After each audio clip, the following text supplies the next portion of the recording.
Welcome back to another episode of the Immigrant Podcast. I'm your host, Abin. I will introduce him this time. I'm once again joined by my co host, Vivek. How are you, my friend? We're recording this on a Sunday, the end of my Sunday and the start of yours. How have things been? How's the week looking so far? The week is looking great. It's beautiful and sunny here. So it's like 75 or something, which is like what, 24, 23, which is great. It's perfect weather. So I'm enjoying my Sunday, but I'm very very excited about the guest we have on today. I think she's phenomenal. Abin, if you could, can you please introduce her and then let's get the show on the road. We're excited for Sunday. Of course. So I'm happy to introduce to you Pavi Theva. Theva, is that am I pronouncing it right? Yeah, that's right. So a little bit about Pavi. Pavi spent over a decade in the tech space before transitioning into becoming a career coach, empowering STEM professionals to reach their full potential. She's helped hundreds of professionals kickstart businesses, build their brands, and land lucrative promotions.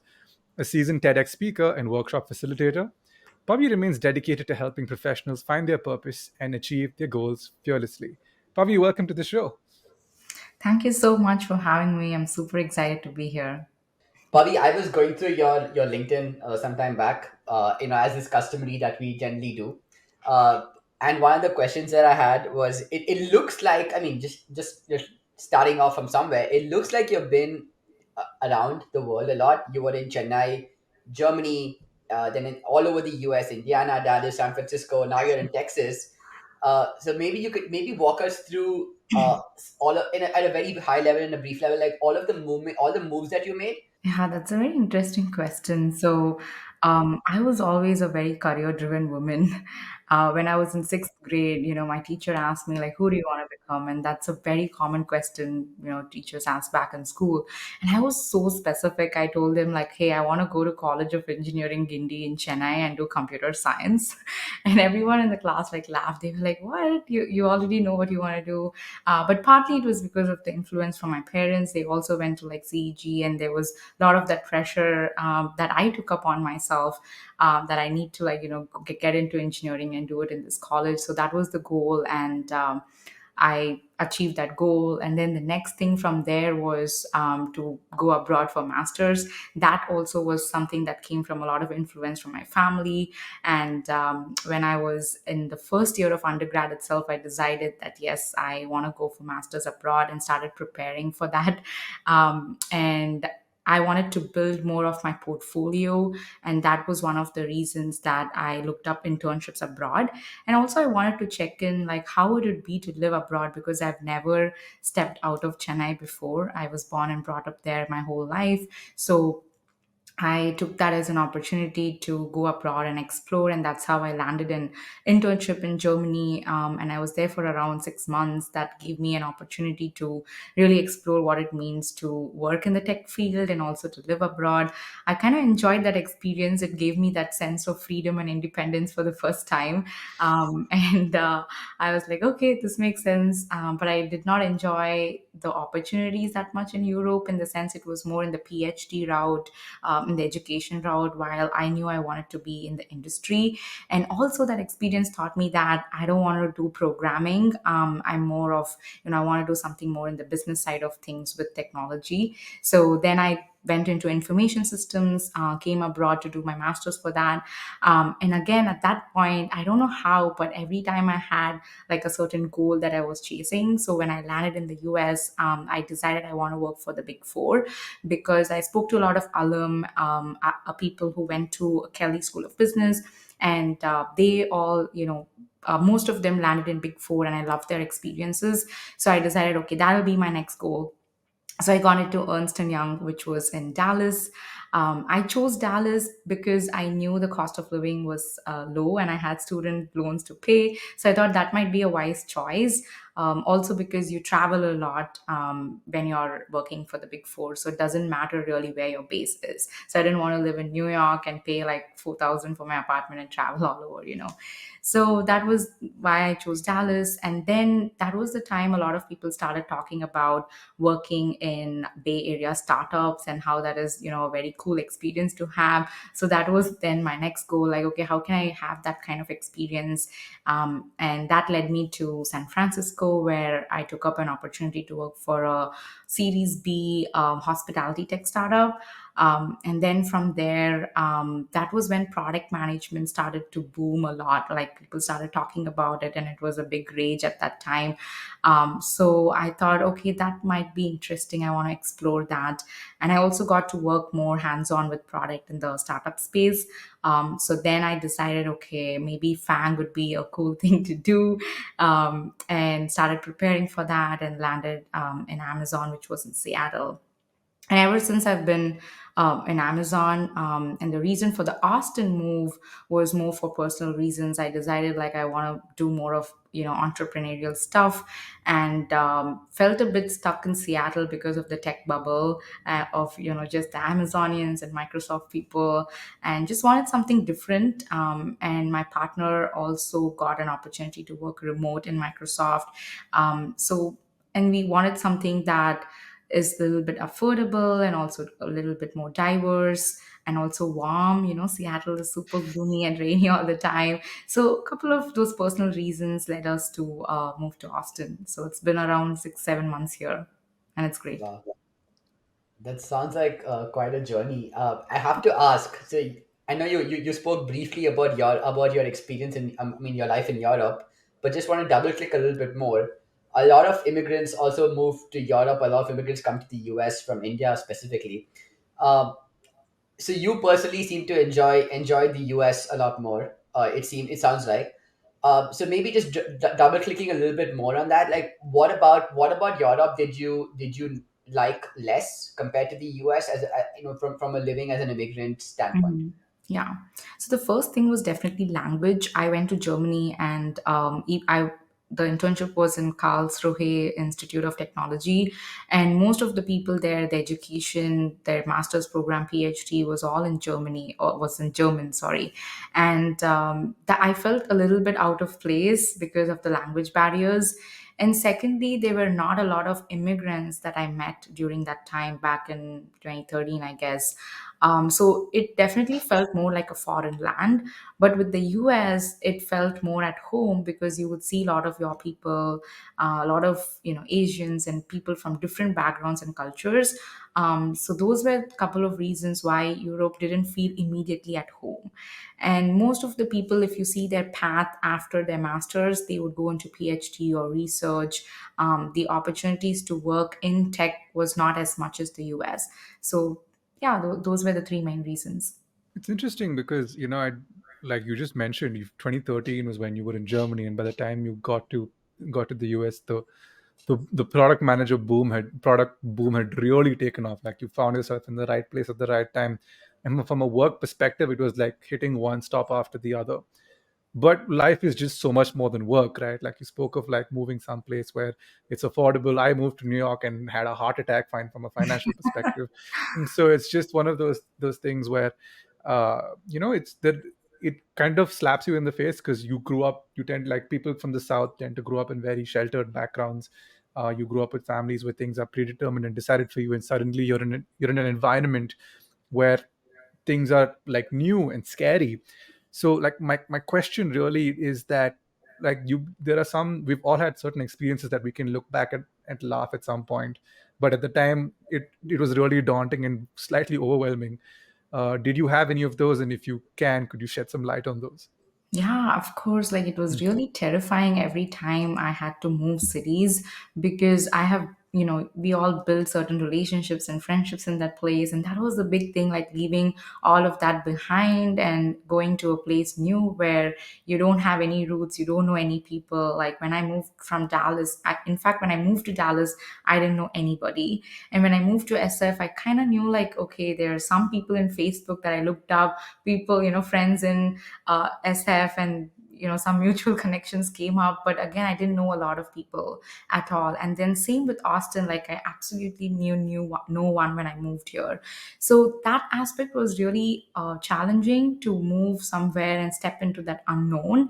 And if you see my journey and who I am at the core, I've always been very like driven and goal oriented and knew what I was getting into.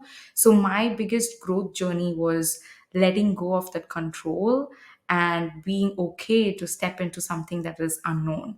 So now that I look back, it has really helped me to grow into somebody who is more open to stepping into something that is unfamiliar or uncertain.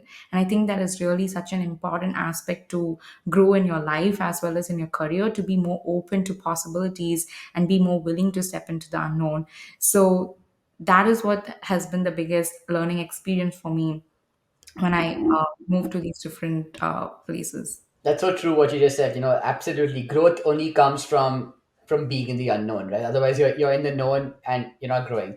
So I think that's such an important and salient point you just made. With truly remarkable.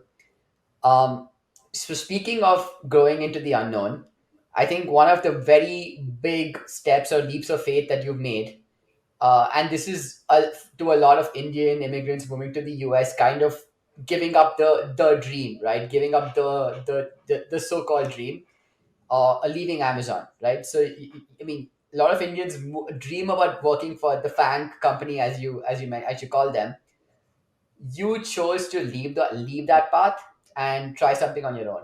And I know you mentioned that you moved to Austin for entrepreneurial pursuits, but what about you, or what trigger point, or what inside you gave you the strength to make that leap of faith, to leave Amazon and do something else and do it full time? So it was definitely my dream as well to work for Fang. That was always been the dream, and my parents' dream as well. They were like, "Pavi, you need to work for one of those, big companies and work your way up." And that was always a dream for me. And I thought when I landed at Amazon, like I had that sense of feeling that, oh my God, I finally made it. I was crazy, like I was going around, the spheres and these buildings and taking pictures and felt really good. So that I was really there. But after a couple of years of working, for the first time, I felt really lost in my life on what's next for me. Like, am I really going to, do I really want to keep doing this for the rest of my life? Is this what would truly make me happy? Was some of the questions that started daunting me and keeping me more awake at night. And I had this conversation with one of my close friends who also moved from India and landed at Amazon, and he got promoted to a manager. And I was thinking, okay, maybe that could be my next goal, to go into people management or something. And I was talking to him, I was asking him like, hey, how was your experience and how was it to, like, now manage teams and all of that. And he said, every time I get promoted, it feels good just for a few days, and then again I feel like, okay, what the hell am I doing? It doesn't feel really right, and it's okay. And then he asked me, like, he told me, like, kind of reflect, like, why you want to do this, what is the meaning and significance behind having these goals. And that was really an eye opener for me, because I have never thought about the meaning or purpose behind the things that I do. It was always like, okay, I want to achieve this, that's it, right? And that's because it gives me a sense of pride or something like that. It didn't have anything more of significance. So that was a big eye opener for me, and started reflecting. That helped me to really reflect inward. And at that point, I was also pretty burnt out and exhausted, because I was working really long hours trying to make these big moves. So I decided to start this mindfulness journey of, starting to meditate, starting to, like, heal more of my mindset, my body, all of that, and understand more about who I am. So, to really answer your question, it wasn't about walking away from my job, but it was more so for me walking towards my purpose. It wasn't like, okay, this is really bad, it was toxic, I need to, like, quit. That wasn't my reality or my story. It was more like I was wanting something more and wanting to understand myself, and it came from that place of self-awareness for me. And when I went through this deep transformation, I realized that my true strength lies in mentoring and teaching people. And I'm very passionate about personal development, and I have this natural skill to understand where people are energetically and mindset wise, where they are blocked, and come up with creative solutions and pathways for them to get that clarity to achieve their goals. So it really made sense for me to jump more into, like, coaching and service oriented, things like workshops and other things like that. That made more sense for who I am and what I would like to create in my career. That's really interesting, and I kind of wanted to like stay for a moment on the purpose aspect of it, right? because generally people tend to go through lifetimes without having truly discovered their purpose, especially when you grow up in scenarios in settings like in India, where your path from birth for a majority of the country is predetermined. If you come from a family business background, you will eventually have to take over the business. If you come from a background where no one has a family business, somebody's working for companies, the path to getting a better lifestyle is working for bigger organizations or moving to places where the quality of life is a lot better compared to where you are. And you had the opportunity to sit down and really like dig deep through your meditative process and centered, and and you finally realized that helping and mentoring people was your true calling. Was there any particular instance during this process where it kind of helped you shift your direction towards the path you're currently on? Was there an instance? Was there a situation where you felt like that this is something I need to do? That's a very brilliant question. I think for me, it was a lot about following my curiosity because there wasn't this one instance that I could pinpoint and say it, drastically changed and I got immediately like clarity. But it was one thing that led to the other, and it came from really like following my curiosity and what excites me. So in the beginning, like I said, it started with the conversation with the friend, and then starting my mindfulness journey. And then like one day I got some ad on a life coaching certification. I was like, oh, what is this? Because honestly, I've never worked with a life coach before or never heard of that before as much. So I just clicked on the ad, and I read through like, the description and all of that. And it looked pretty interesting, like what I wanted to do. And it felt like this is something I want to do. And I had that moment of aliveness, like my face lit up and there was that sense of excitement. And I was like, okay, let me try this out, and signed up for the certification. And then when I did the program, I was like, oh my God, this is what I want to do. This is what I want to teach other people and help them with. And then started to share that on social media. So a lot of my journey was also sharing things and being vulnerable and talking about that online, because I was so much stuck in this box of not knowing what is possible for me, because the people I was surrounded with were mostly people working in tech, right? So I didn't know what else is possible for me. And getting on social media really expanded my horizons, because I started to share my vulnerability where I was stuck, and people gave me some resources. Then people also asked me for advice, like, hey, I relate to what you're saying. What can I do? And that made me, think about what resources I can give them, what advice I can give them. And I also realize a lot of that comes to me very naturally. Like I'm able to understand people. And I got that feedback as well. People who tell me, like, hey, you exactly understand what I'm trying to say. Oh my God, I'm so amazed by how you were able to do this. And a lot of that feedback reinforced the confidence in myself that yes, this is the path for me, because I was getting that kind of feedback. And then I started doing some freelancing work, in the sense just helping out friends, helping out people who reached out on Instagram, and they all got really good results. And I then thought, okay, this is again, that feedback is there. Let me like make it more formal. And I started working with other coaches as well in my journey, like other business coaches, life coaches, to get more clarity and refine more of my niche and what I wanted to offer. So it's been a journey. And I would say if someone is on this path, the biggest thing is following your curiosity. And then, second, is being more open and vulnerable to sharing where you're at and sharing your journey. There is something really powerful about sharing things. You get more clarity, you get more support, and you also get to understand more about the possibilities out there for you.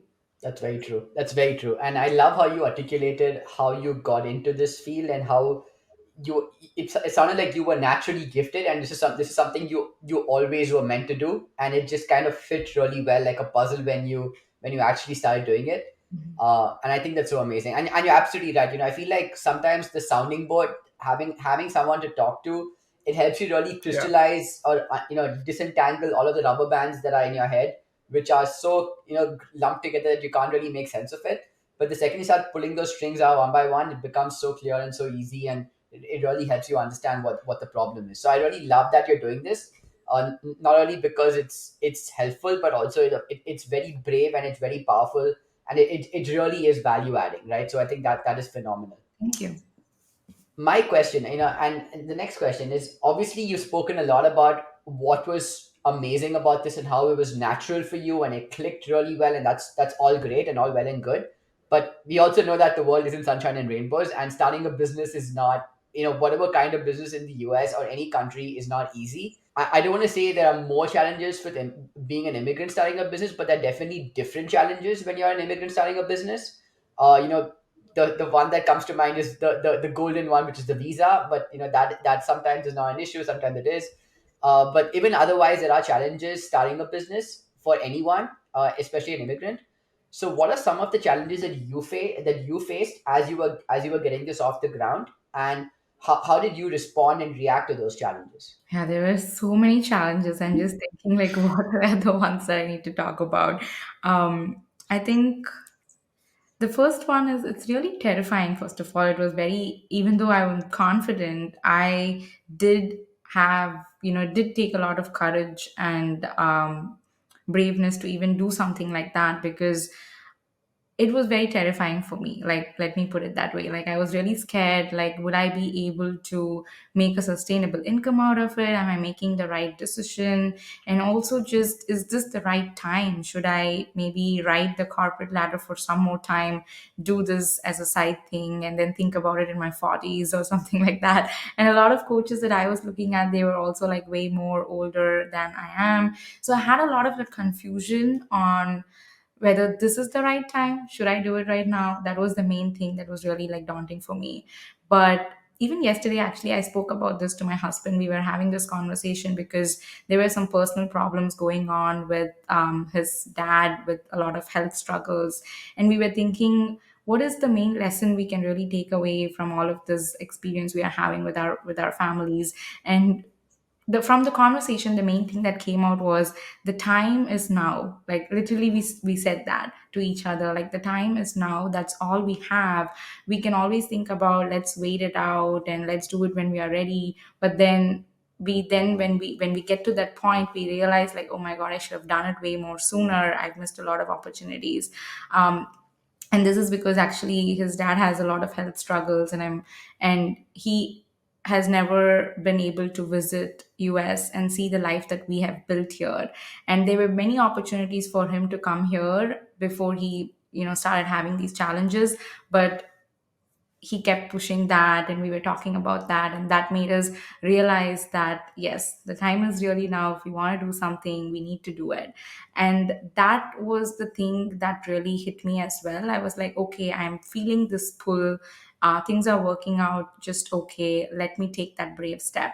um, and finally I did it. And even now, to be fully transparent, sometimes I do have that questions when I look at other people, my peers who are getting all these promotions and going to higher levels. I still think about it, but I come back to why I started this at the first place. What was that purpose again? And that grounds me. So yeah, that was one of the challenges. And the second is definitely around the visa, like you asked, because I was in H1B, and having a partner in H1B is, we both are not completely like stable in that sense. But I was willing to take that risk and move into H4EAD to pursue my calling and my passion. It just had to happen. And I'm grateful that I have his support, and I have someone to lean on. I know it's a privilege and maybe not possible for everyone. So that was, something again I was willing to risk, because this is what I wanted to create, and wanted to do in my life. Um, yeah. Yeah, no, I'd love to know, because as somebody setting up a business, and I'd like to assume that all of us are like 90s kids. We are all in that 30 to 30, 32-year-old bracket. Forgive me if I'm wrong, I Right. apologize. Yes. I'm So 21. What are you talking about, man? yeah, of course.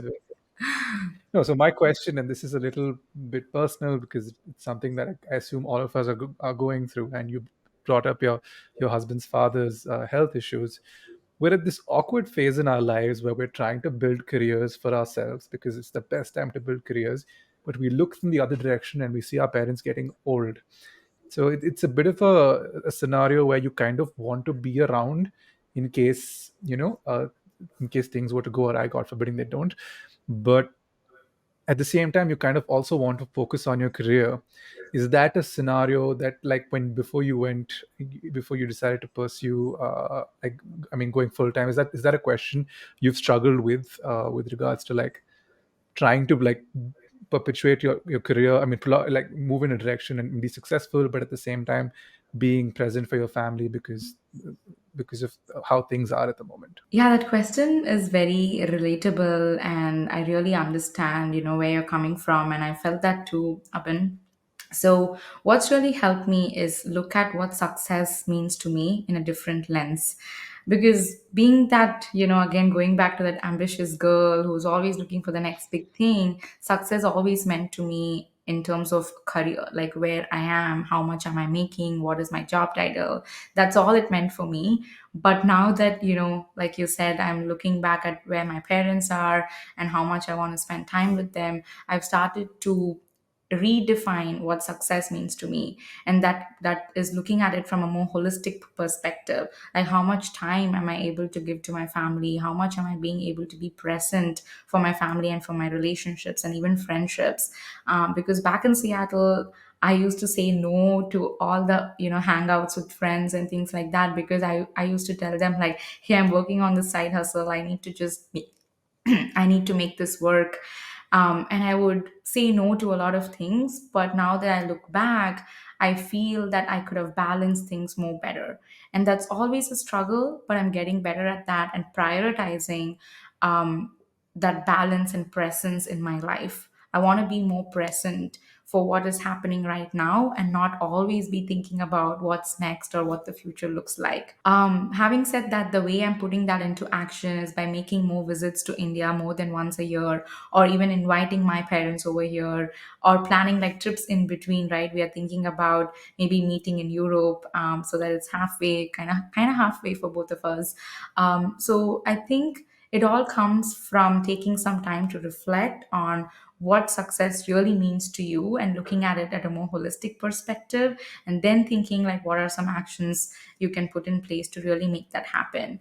um, Really, I feel that it might sound very cliche but the joy lies more in the process itself rather than the outcome. And having been someone who's always chased outcomes, now I've realized that no, I'm not going to be doing that anymore. I'm going to really soak and immerse myself in the process and look at things more holistically and be more present in life. And that has really helped me become more mindful and grow and have more of these beautiful moments in my life other than just career milestones. I think what you said is so important about being present. As Abin said, and it's he rightly said. I think all of us who are here, who have our parents in a different country, will have this thought emerging in our minds from time to time that, hey, should I? I mean, a lot of us question, should we move back, right? Or if bringing our parents here, what about whatever is feasible in that scenario? Um, and I feel like it's such a difficult question to answer. And when I talk about this, when I think about it, I kind of take it in like 2 or 3 year increments instead of. I mean, it's kind of like it's like an extension of living in the moment, like kind of not trying to get ahead of ourselves and trying to project 10 years from now and say, oh my god, in 10 years we're gonna have a problem, so we need to start worrying about it right now. I try to take it in 2 or 3 year increments. I think that has really helped. Doesn't always work because people are different. Like some people tend to worry more, some people are more relaxed and can be in the moment more. So I think that it's also a coachable trait. And you are into coaching, so I guess that's something you'll be familiar with, but it's more of a coachable trait that you got to work with the person to really get them there. So but I totally agree that it's such a powerful notion to just be in the moment, because that really gives you a lot of power over these all these grooming fears that you have in your mind about the future. Mhm. And what it really means is when we think about okay, living in the moment, most of them mistake that It is not at all thinking about your future, just taking one day at a time or being in the flow. But I don't look at it that way. I think there is that fine balance between, yes, you do have a plan, you do have a goal of what it needs to look like, but it's also not like you're completely attached or obsessed with that goal, but you're also allowing yourself to be more present and see what are some possibilities or what are some new things that come along the way, and being more flexible about things, because as we grow and new circumstances and opportunities come our way, things always change. So being in the present is more so like being aware of what is happening around you and what is happening right now in this moment, and then being more flexible and open to change, because you're always getting new information, new insights. So Absolutely. that is how I really define being present. When I'm here sitting right now and talking in this podcast, I'm not thinking about like what is next. I'm fully immersed, I'm actively listening to what you guys are saying, right? And that is what makes me also like open up and give more value in this conversation. If I'm somewhere else in my mind, then I'm not present here. So that is kind of what I Yeah. mean by you know living in the present and taking it. Absolutely. Absolutely. Living the present doesn't mean you don't think about the future. It just means that, Yeah. you do plan for the future, but equally you enjoy the moment that you're in right now. So I think that it is a balance, right? So I think that's the beauty. That's a beautiful part of it. Um, I just spoke about how there are different kinds of people, in terms of how they would respond to this. Uh, you do, and I'm sure you have worked with very different kinds of people, right? But as you got into the line of work that you're in right now. So, what are some of the biggest cultural differences you've noticed as you work with people from all walks of life, and different fields? Actually, more than differences, I've actually seen more commonalities, Vivek, which is very interesting. So the there are four most common fears that I have seen with people working in STEM, and especially like high achieving, career driven people. The first one is fear of judgment, right? Like, what would other people think? And that really like stops them from putting themselves out there, creating that professional brand for themselves. And second is fear of rejection. Like they don't ask for the promotion that they need or ask for the opportunities that they need, thinking like, what if I get rejected? And that is really like holding them back from going after what they want. And the third is fear of failure, because a lot of them have always been achieving things and going after what they want, that they really think a lot about what if I am missing out on something, what if I would regret this decision later on, and don't want to put themselves through that uncomfortable circumstances, which is again holding them back from their true potential. And the last and the most interesting thing that I'm now seeing in a lot of STEM professionals, especially mid to senior level, is fear of success. That they sometimes feel like, can I handle it all? Can I be there for my family and take up these big responsibilities? Can I really handle this? Is what it really comes down to. And that has also been a very interesting thing that I'm having to work through with them. So yeah, these are some four common things. And if you see the root of where it all comes from, it comes from this place of, if things don't go as per plan or as per what I want, then I am not good enough. There is something that I am missing. And it comes from that place of lack and scarcity, that okay, there's something wrong with me, so I don't deserve this success, I don't deserve this rise, this promotion, whatever that is, right? So how are we able to work through our ambitions and goals from a place of wholeness? And what I mean by that is from a place of, yes, I'm already good, I have what it takes, I'm confident in my abilities. And now, from that place of compassion and wholeness, how can I go to what's next? So, that is something I feel STEM professionals are really benefiting from. And even though they are from different backgrounds, cultures, I see a lot of commonalities in terms of mindset. Um, yeah, in terms of mindset. That's very powerful. The fact that we always look for differences, but the reality is there's so many similarities, right? And we often fail to acknowledge them. I think the human brain first goes towards what's different about the situation, but the reality is it's all of us just have similar challenges, and we all are just trying to get by in the best possible way. So that was just my point. uh, just quickly I mean, I agree with the points that both of you have made. Now, with regards to like the coaching aspect of it, and not even just coaching, and this is more of a general point, like as So, from your past experiences, both personal and professional, what are the five, let's say, five things that you'd recommend to like working professionals like you, me, Vivek, that we should be, or like habits we should be looking to inculcate in order to achieve a successful career? And this could be both from a work standpoint or even as someone who's starting up. What do you think are the five habits that they should inculcate? Over the years of, refining this whole process of helping STEM professionals, I've come up with this framework of three C's. So let me talk about that. And then since you asked five, I can give two more points, but let's see what really comes through as I'm sharing this.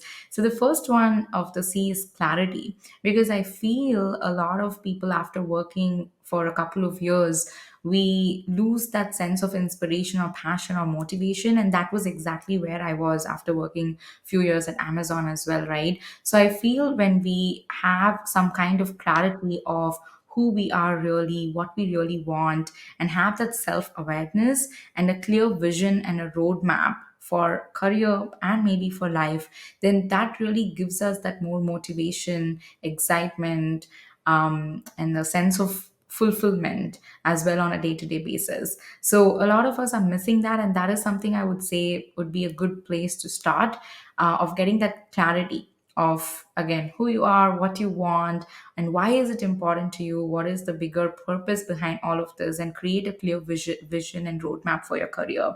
Because a lot of high achieving people, we jump into the how, right? We set a goal and we just start taking action and rely on discipline, and then we drop off that wheel of consistency, because it's really hard to just rely on willpower and discipline. You can only do that for a short span of time, so you need something bigger than that. And if you have that vision and a pathway to achieve that vision, that really gives us more of that focus and motivation. The second C is the confidence. And how I define confidence is you believe that you have everything that you need to achieve your goals. So it's not coming from this place of arrogance that, oh, I have everything it needs. But again, it's coming from that place of wholeness and compassion that, yes, I have what it takes and let me work on this. You're not telling yourself the story that I'm not ready yet. I don't have the experience yet. You're not having all these limiting thoughts that are really holding you back from taking actions.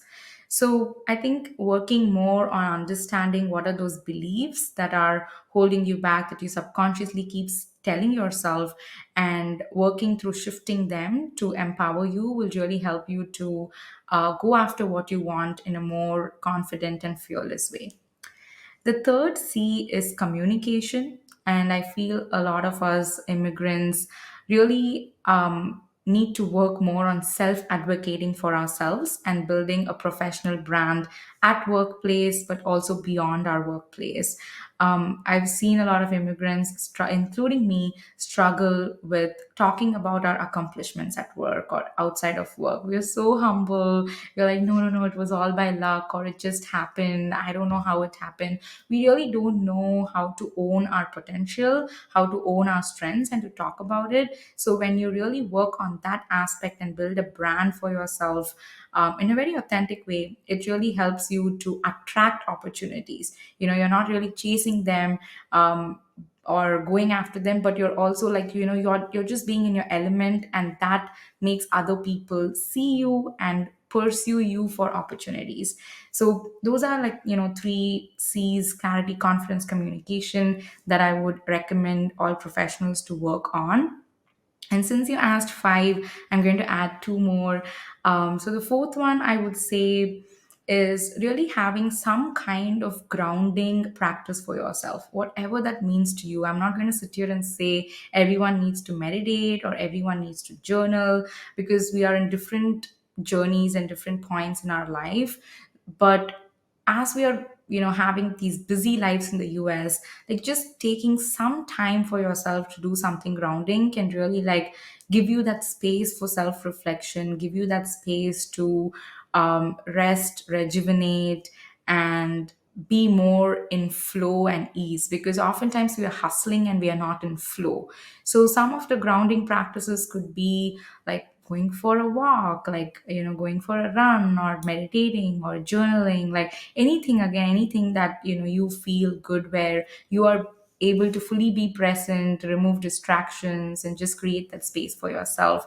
And if you're able to do that, like 30 minutes every day. And again, I'm not a huge proponent of everything needs to happen in the morning, like you need to have a morning routine, a night routine, or something like that. Even if it is, at 11 a.m. or at 2 p.m., like that doesn't matter, but just finding that time for yourself, I would say that. um and then the fifth one, I would say, is learning how to self appreciate yourself, like how to appreciate yourself, because we really don't take time at all to appreciate our efforts, right? We do something and then, like, yeah, this is great, I did it, then go on to the next one. And that makes us feel that we haven't done enough, and that leads to a lot of comparison as well. When we look at social media, we think, oh my god, that person is posting content every day, they are so consistent, they are achieving all the goals, I'm not doing anything. But in reality, you would have done so many things, but you're just not acknowledging that, right? So even having a 5-minute practice just before going to bed, to look at what all you've done in the last week or yesterday, and making a note of that, and intentionally appreciating yourself, like, yes, I've taken these actions, I've done this. Appreciating yourself more for the efforts and not for the result itself, but the efforts that you're putting in will really motivate you. And sometimes, if it's a lazy day, you did not do anything, there's nothing you can find to appreciate your efforts, then look for gratitude. Look for what are some things you can be grateful for. Like, did your husband make a meal for you? Did your wife help you with laundry? Did your friends call you up and motivate you? Like, what are some things that you can really find gratitude for, will really like boost your motivation and your energy as well. So yeah, appreciate your efforts. If you're not able to do that, then at least find gratitude for the people around you and for the things that you have in your life. Awesome. That was really good advice. I really enjoyed listening to that. So I believe that was all the list of questions, or the some of the questions we thought about what we wanted to chat with you about. Um, for those listening and those interested in meeting up with you, signing up for a consultation with you, what is the best way to get in touch with you? Yeah, so I'm super active on Instagram and LinkedIn. So you can find me there and send me a message. In fact, for people who come from this podcast, or listening to this, and you resonate with it, you feel there is something you would like to chat with me about, I am opening up few spots in my calendar, just for people who are listening to this and want to talk to me. So that would be a free consultation. We can talk for 30 minutes and understand what are your challenges. I will help you get more clarity on where you're stuck and what's possible for you, what you can work on. And from there, if you see that you want to work with me further, we can chat about it. If not, I'm happy for you to walk away with that clarity and with that plan. So just DM me, and tell me that you listen to this podcast and you'd love to chat with me one on one. And I'm happy to give you that time, because you took the time to listen to this 46 minutes of us chatting. But I really hope you all found value. And yeah, I'd love to chat with you. Awesome. Great. So I'll drop your links in the description, and so anyone who would love to reach out to you will be able to. We're at the end, Pavi. So I really want to thank you for coming on. This has been a really fun conversation. The bit towards the end where you spoke about just being grateful for what you have and not being too harsh on yourself really resonated with me, because I, like many people, have been brought up like you've been. If you've had to face comparison all your life, and they say, right, comparison is the thief of Mhm. joy. So just generally with regards to just being too harsh on yourself, you kind of need to step back and and look at what your life is and how it could be a lot worse. Appreciate what you have. So once again, I go on. I'm so sorry. Yeah. No, I'd love to add something there, because Mm. something came to me. So I feel like our brains are very much wired to focus only on what did not go well, and on the things that can we can be dissatisfied for. That's kind of how we are wired. And that's how I have always been, right? I've also only focused on what didn't go well. Even when I started my business, I was like, oh, I signed 2 clients, but I didn't focus on that. I felt that I did not sign these 5 other clients. So that's when I kind of realized, like, what the hell am I doing? Like, why am I self-sabotaging myself and always focusing on what did not go well? Right. So I feel that when we shift the focus from what did not go well to what went well and build that gratitude, then it really fuels us to think about what else we can work on, how can we improve from a more healthy and balanced place. It's not to say that we are not thinking about how can we improve, but it's just coming from a different place rather than from a place of guilt and shame and comparison, not feeling enough. It's coming from this healthy place of um like I said, I use that word a lot, like wholeness and compassion, and looking at, what went well. It's coming from that place of balance and healthiness, which is always better. And it really helps us to keep moving forward in a more healthy way. So just wanted to add that. But I really enjoyed this conversation with you both. And, the type of questions you asked me, everything was so interesting. And I loved sharing my journey. So thank you again for having me. Of course, thank you for being with us, Pavi. I think this was a great episode. A lot for me to think about personally. I think some of the things that you said that stood out to me was one was, when you said explore things with curiosity, because that's where growth comes. That was the first one. The second one was the importance of being present. Not worrying about future problems, but kind of planning for it to the extent possible, but also enjoying the ride and enjoying where you are right now. How we are more similar to others than we are different. I think that's such a fresh perspective. And of course, your 3 C's. I think it was clarity, confidence, and communication, which were just really, really powerful and really important to think about. So a lot to reflect on for me personally. I'm sure everybody would feel the same way. Thank you for being on the episode with us. Yeah, absolutely. Thank you. Yes, and yeah, and that's it. That's it for this week's episode. Like I mentioned, if you'd like to get in touch with Pavi, her links are in the description below. And if you have liked the video, if you've reached the end of the video, and if you've liked it, please do share and subscribe to the channel. It really helps us. I'm just rambling at this point, guys. Take care. I hope you have a good one. I will see you soon.